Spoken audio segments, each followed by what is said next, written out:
ನಮಸ್ತೆ ವೀಕ್ಷಕರೇ, Indian YouTuber any ಚಾನೆಲ್ಗೆ ಸ್ವಾಗತ. ಪಕ್ಕದಲ್ಲಿರೋ ಬೆಲ್ಲೈಕನ್ ಒತ್ತಿ ಮುಂಬರುವ ವಿಡಿಯೋಗಳನ್ನು ಮುಂಚಿತವಾಗಿ ನೋಡಿ. ಇವತ್ತು ನಾನು ಓವನ್ ಇಲ್ಲದೆ ಮನೆಯಲ್ಲಿ ಬೇಕರಿ ಥರ ಅತ್ಯಂತ ಸಾಫ್ಟ್ ವೈಟ್ ಬ್ರೆಡ್ ಮಾಡೋಣ. ವಿಡಿಯೋನ ಸ್ಕಿಪ್ ಮಾಡಿ ಪೂರ್ತಿ ನೋಡಿ. ಪರ್ಫೆಕ್ಟ್ ಮೆಜರ್ಮೆಂಟ್ನಲ್ಲಿ ಮಾಡಿದರೆ ಪರ್ಫೆಕ್ಟಾಗಿ ಬ್ರೆಡ್ ಬರುತ್ತೆ. ಹಾಗಾದರೆ ಮಾಡೋಣ ಬನ್ನಿ.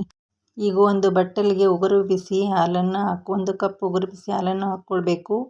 2 ಟೀ ಸ್ಪೂನ್ ಸಕ್ಕರೆಯನ್ನು ಹಾಕಿ ಚೆನ್ನಾಗಿ ಮಿಕ್ಸ್ ಮಾಡಿಕೊಳ್ಬೇಕು. 2 ಟೀ ಸ್ಪೂನ್ ಈಸ್ಟನ್ನು ಹಾಕಿ ಚೆನ್ನಾಗಿ ಮಿಕ್ಸ್ ಮಾಡಿ 5 ನಿಮಿಷ ರೆಸ್ಟ್ ಮಾಡಿ ಮುಚ್ಚಳ ರೆಸ್ಟ್ ಮಾಡಲು ಬಿಡಬೇಕು. ಈಗ ಈಸ್ಟ್ ರೆಡಿಯಾಗಿದೆ. ಈಗ ಒಂದು ಬೌಲ್ಗೆ 2.5 ಕಪ್ಪಷ್ಟು ಮೈದಾನ ಹಾಕಿಕೊಂಡು ಜರಡಿನ ಇಡಬೇಕು.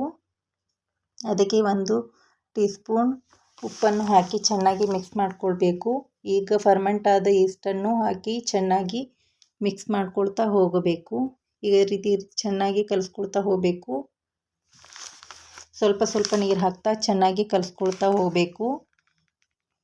ಈ ರೀತಿ ಚೆನ್ನಾಗಿ ಹಿಟ್ಟನ್ನು ನಾದೋದ್ರಿಂದ ಬ್ರೆಡ್ ಚೆನ್ನಾಗಿ ಸಾಫ್ಟಾಗಿ ಬರುತ್ತೆ. ಈ ರೀತಿ ಚೆನ್ನಾಗಿ ಮಿಕ್ಸ್ ಮಾಡ್ಕೋಬೇಕು. ಈಗ 1 ಟೀ ಸ್ಪೂನ್ ಬಟರನ್ನು ಹಾಕ್ಕೊಳ್ಬೇಕು. ಅದನ್ನು ಹಾಕ್ತಾ ಚೆನ್ನಾಗಿ ಮಿಕ್ಸ್ ಮಾಡ್ಕೋಬೇಕು. ಇಲ್ಲಿ ನಾನು 2 ಟೀ ಸ್ಪೂನ ಈಗ ಬಟರ್ನ ಹಾಕ್ಕೊಂಡಿನಿ. ಚೆನ್ನಾಗಿ ಮಿಕ್ಸ್ ಮಾಡ್ಕೊಳ್ತಾ ಇದ್ದೀನಿ. ಈಗ ಇನ್ನೊಂದು ಟೀ ಸ್ಪೂನನ್ನು ಹಾಕ್ಕೊಂಡು ಚೆನ್ನಾಗಿ ಈ ರೀತಿ ಮಿಕ್ಸ್ ಮಾಡ್ಕೊಳ್ತಾ ಹೋಗಬೇಕು. ಈಗ ಒಂದು ಕಲ್ಲಿನ ಮೇಲೆ ಈ ರೀತಿ ಹಿಟ್ಟನ್ನು ಚೆನ್ನಾಗಿ ನಾದ್ಕೊಳ್ತಾ ಹೋಗಬೇಕು. ಎಷ್ಟು ಚೆನ್ನಾಗಿ ನಾದ್ಕೋತೀರಾ ಅಷ್ಟು ಬ್ರೆಡ್ ಚೆನ್ನಾಗಿ ಸಾಫ್ಟಾಗಿ ಸ್ಪಾಂಜಿಯಾಗಿ ಬರುತ್ತೆ. ಈ ರೀತಿ ಚೆನ್ನಾಗಿ ಒಂದು 5ರಿಂದ 7 ನಿಮಿಷ ಮಾಡಿಕೊಂಡು ಈ ರೀತಿ ಟಕ್ ಮಾಡಿಕೊಂಡು ಹಿಟ್ಟನ್ನು ಅದು ಬೌಲ್ನಲ್ಲಿ ಎಣ್ಣೆ ಹಾಕಿ ಈ ರೀತಿ ಎಣ್ಣೆಯನ್ನು ಸವರಿ 1 ಗಂಟೆ ರೆಸ್ಟ್ ಮಾಡಲು ಬಿಡಬೇಕು.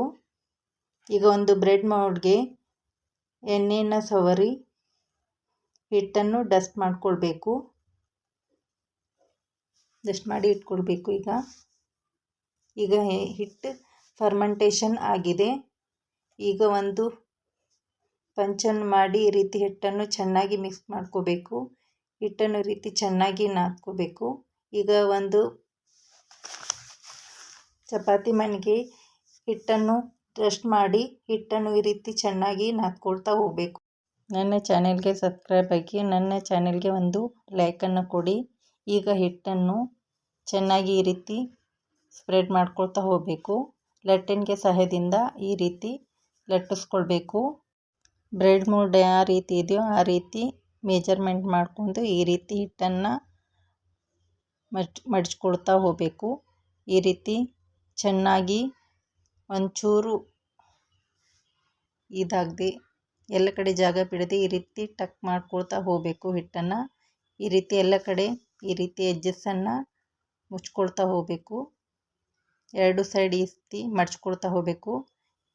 ಈಗ 2 ಸೈಡ್ ಒಂದೀಟು ಕಾಣದೆ ಈ ರೀತಿ ಹಿಟ್ಟನ್ನು ಟಕ್ ಮಾಡಿ ಈ ರೀತಿ ಮಡಚ್ತಾ ಹೋಗಬೇಕು. ಹಿಟ್ಟನ್ನು ಈ ರೀತಿ ಚೆನ್ನಾಗಿ ಮಾಡಿಬಿಟ್ಟು ಈಗ ಬ್ರೆಡ್ ಮೋಲ್ಡ್ನಲ್ಲಿ ಈ ರೀತಿ ಹಿಟ್ಟನ್ನು ಈಗ ಚೆನ್ನಾಗಿ ಈ ರೀತಿ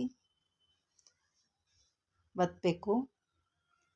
ಈಗ ರೆಡಿಯಾಗಿದೆ. ಈಗ ಒಂದು ಒದ್ದೆ ಬಟ್ಟೆ ಸಹಾಯದಿಂದ ಇದನ್ನು ಮುಚ್ಚಿ 45 ನಿಮಿಷ ಇಡಬೇಕು. ಈಗ ಹಿಟ್ಟು ಚೆನ್ನಾಗಿ ಉಬ್ಬಿ ಬಂದಿದೆ. ಈಗ ಹಾಲಿನ ಸಹಾಯದಿಂದ ಇದನ್ನು ಚೆನ್ನಾಗಿ ಸವರಬೇಕು. ಕ್ಲಿಪ್ ಸ್ವಲ್ಪ ಮಿಸ್ ಆಗಿದೆ. ಈಗ ನಾನು ಒಂದು ಕಡಾಯಿನ 10 ನಿಮಿಷ ಪ್ರೀಹೀಟ್ ಮಾಡ್ಕೊಂಡಿದ್ದೀನಿ. 45 ನಿಮಿಷ ಚೆನ್ನಾಗಿ ಬೇಯಿಸ್ಕೋಬೇಕು. ಈಗ ನೋಡಿ ಚೆನ್ನಾಗಿ ಕಂದು ಬರೋಗೆ ಚೆನ್ನಾಗಿ ಈ ರೀತಿ ಬೇಯಿಸ್ಕೊಂಡಿದ್ದೀನಿ. ಎಷ್ಟು ಚೆನ್ನಾಗಿ ಸಾಫ್ಟಾಗಿ ಬಂದಿದೆ. ಈಗ ಬೆಣ್ಣೆಯನ್ನು ಈ ರೀತಿ ಸವರ್ಕೊಳ್ಬೇಕು. ಈಗ ಇದನ್ನು ತಡ ಮಾಡದೆ ಚಾಕುವಿನ ಸಹಾಯದಿಂದ ಹೊರ ತೆಗಿಬೇಕು. ನೋಡು ಎಷ್ಟು ಸಾಫ್ಟಾಗಿ ಬಂದಿದೆ ಅಂತ.